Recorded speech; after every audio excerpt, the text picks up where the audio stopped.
Since we've moved Two Guys, One Cup to Listener, I knew that there would be some blowback, but I have been surprised by the level of Oh vitriol man.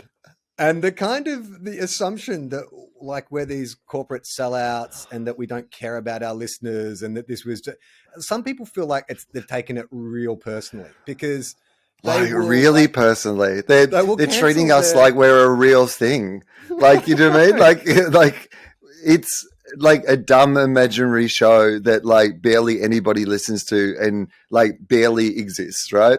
yeah. And like people, I get that. Like, I mean, don't get me wrong. Like, it's inconvenient for some people, and some people it will actually inconvenience completely, and I understand that. But the idea that you can complain to us like we're a real company, like that Yeah. you have been like for most people, like you've just been getting a free show for ages, and you won't be able to Yeah. get the free show anymore unless you go to some effort. Okay, sorry.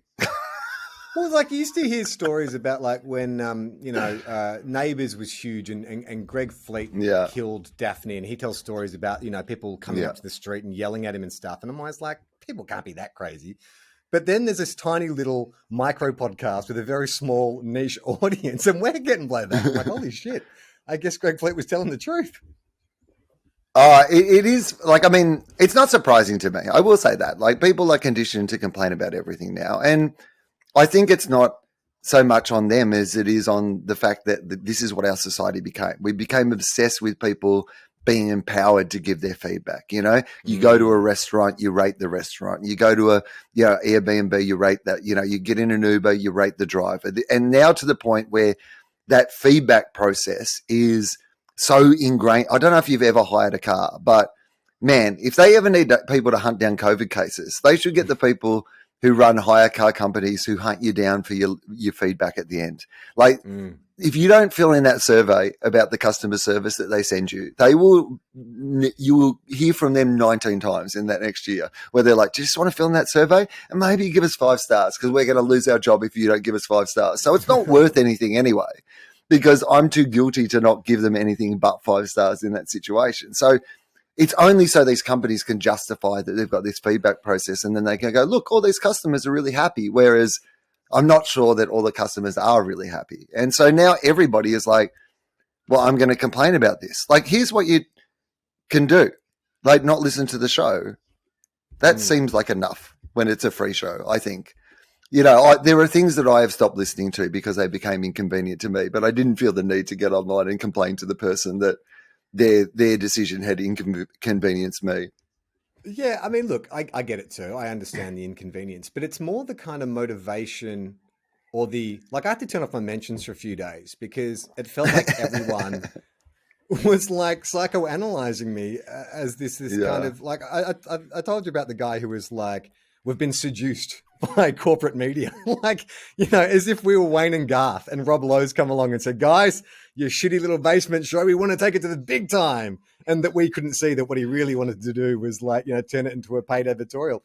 Look, we get that. We understand it. But, this is just a simple numbers game. It's like our numbers were down.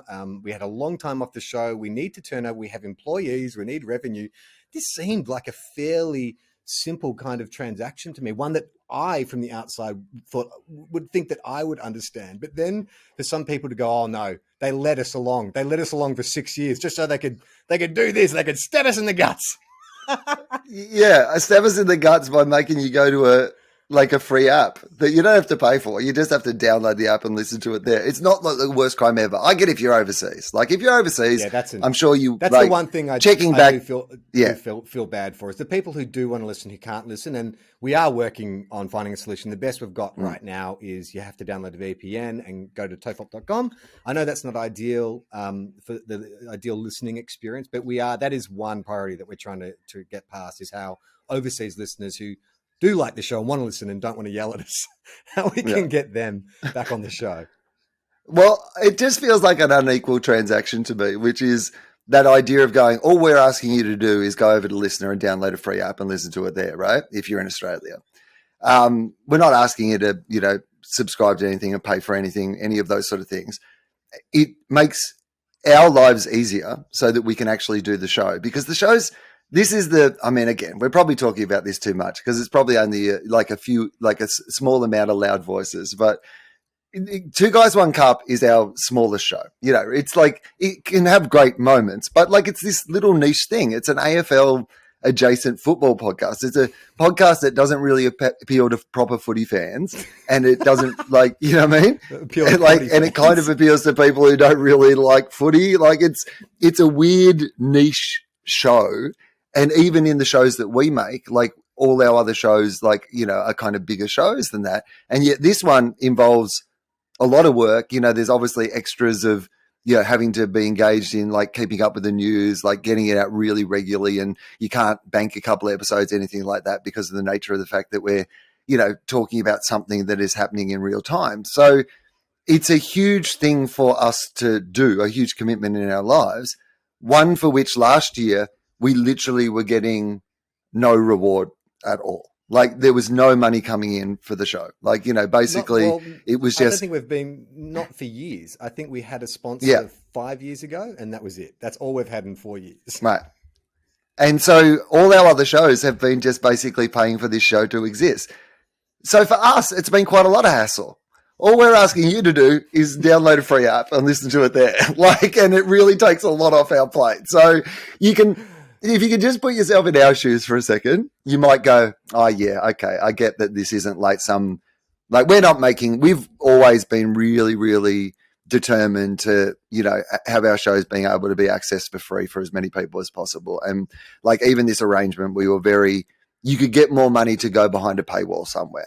But we decided not to do that. We just decided to be able to go to somewhere where people mostly could still access it for free, but we would be able to actually, you know, do it every week. Yeah.